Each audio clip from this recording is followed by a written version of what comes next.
You've been in my life so long. I can't remember anything else.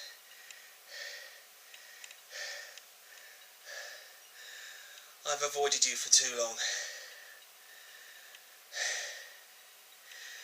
But not anymore.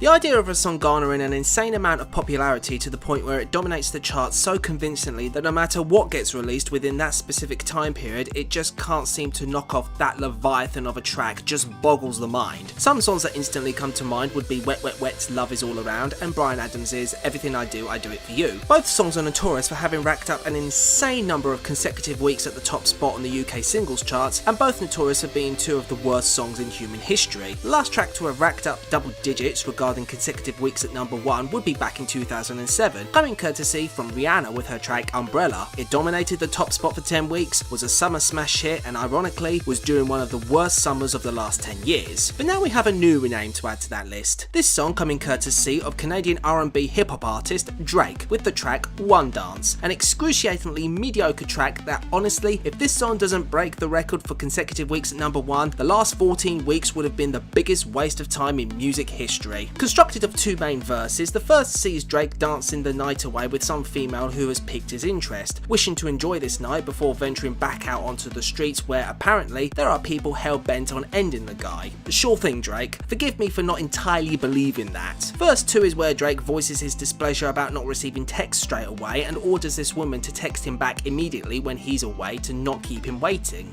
What if she's asleep? Driving? Having open heart surgery? Ever consider that? No?